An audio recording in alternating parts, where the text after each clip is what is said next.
Olá pessoal, já voltamos aqui para a última parte da nossa aula. Nós terminamos a parte anterior falando sobre sustação do cheque, né? Nós vimos que o pagamento do cheque pode ser sustado sempre que houver desapossamento indevido da cártula ou do talonário.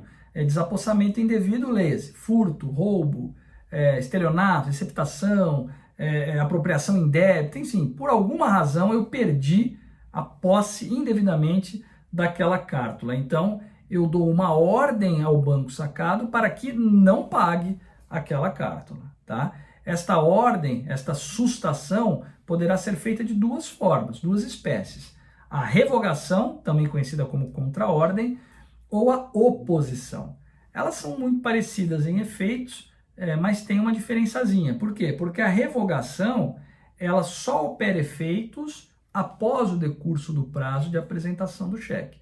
Então, se eu quero revogar o pagamento ou dar uma contraordem, eu vou dizer ao banco, banco, se este cheque não for apresentado dentro do prazo de apresentação, 30 ou 60 dias, não pague mais. Né? Essa é a revogação.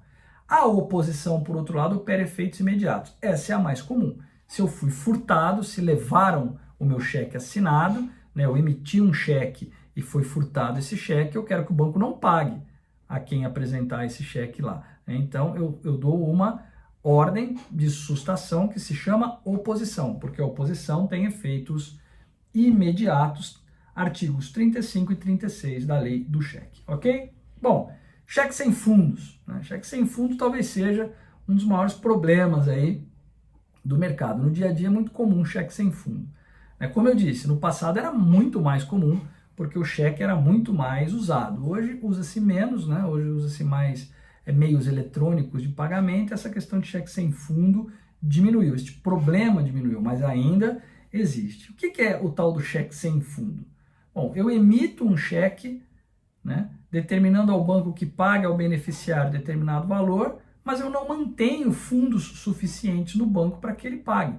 Então, quando o beneficiário faz a apresentação do cheque lá no banco sacado, o banco sacado devolve o cheque para o beneficiário dizendo, olha, desculpe, não tem fundos para que seja pago este cheque. Tá? Então, verificando o banco sacado que o emitente não mantém fundos suficientes para pagar o cheque, o banco vai devolvê-lo ao apresentante com a declaração correspondente, dizendo este cheque foi devolvido por falta de fundos.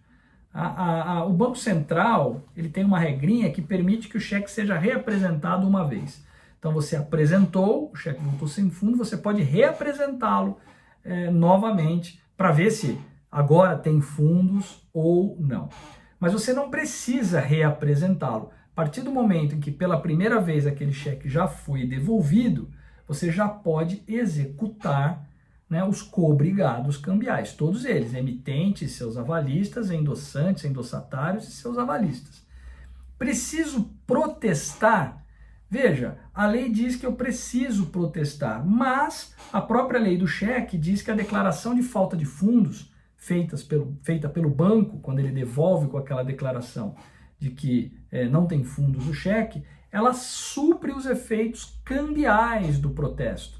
Ou seja, a partir do momento em que esse cheque foi devolvido por falta de fundos, independentemente de protesto, eu já posso executar emitente, seus avalistas, endossantes e seus avalistas, ok?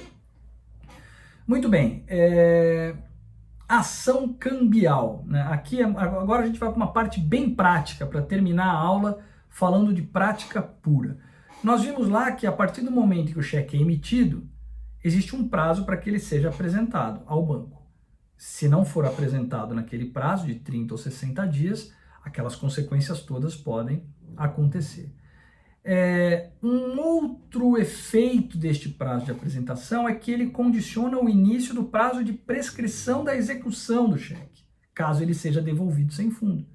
Então, qual é o prazo de prescrição da execução do cheque? Até quando eu posso executar o cheque que foi devolvido por falta de fundos?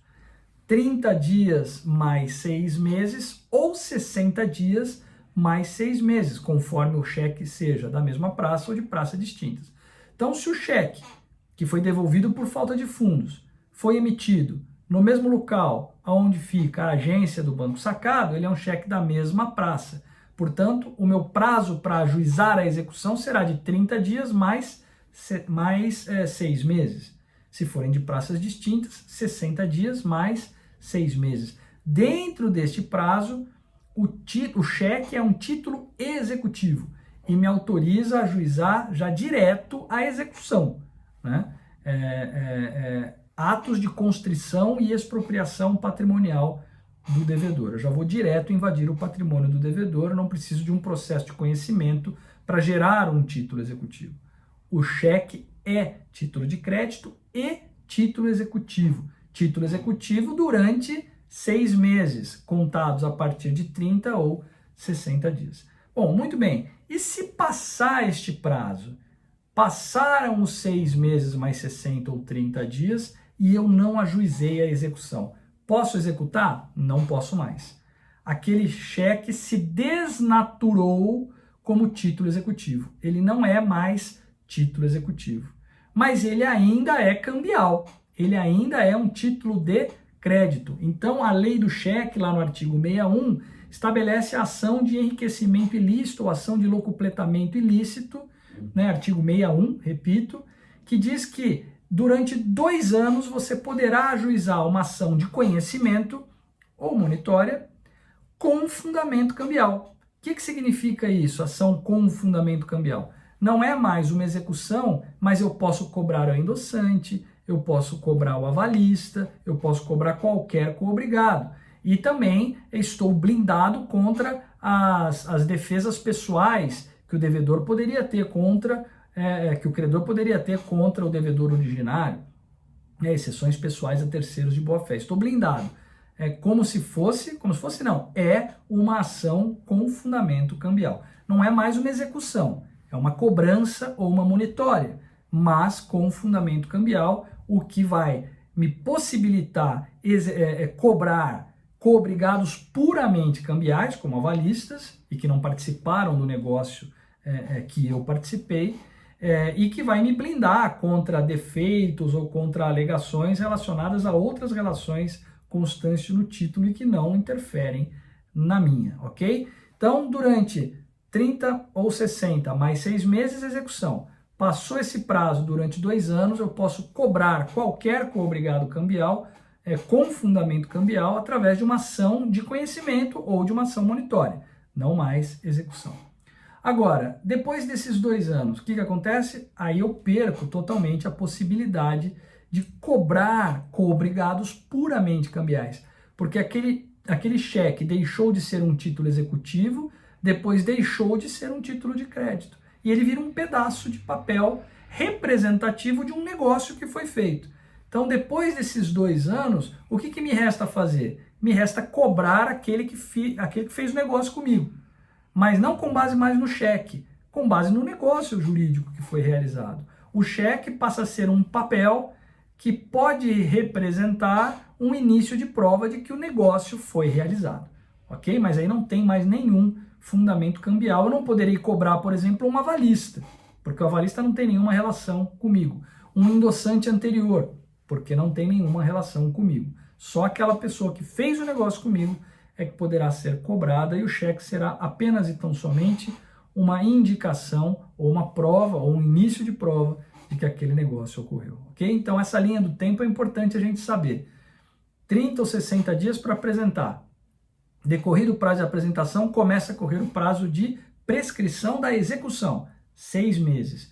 Decorrido o prazo de execução, eu tenho mais 2 anos para cobrar qualquer coobrigado cambial com ação de locupletamento ilícito do artigo 61, que é uma ação cambial, uma ação com fundamento cambial. Passado esse prazo de 2 anos aí, eu posso cobrar apenas aquele que fez o negócio comigo e não mais com base no título, e sim com base no negócio jurídico que nós fizemos. Ok? Muito bem, pessoal, acho que vimos o suficiente sobre cheque, evidentemente o suficiente para um conhecimento básico, né? Vocês têm a orientação de leitura, têm a bibliografia básica, têm a bibliografia complementar, e eu indico fortemente que vocês façam uma leitura atenta de toda essa bibliografia para que possam aprofundar o conhecimento acerca de cheque, este importante título de crédito, ok? Muito obrigado pela atenção de vocês e nos vemos na nossa próxima aula. Até lá. Tchau, pessoal.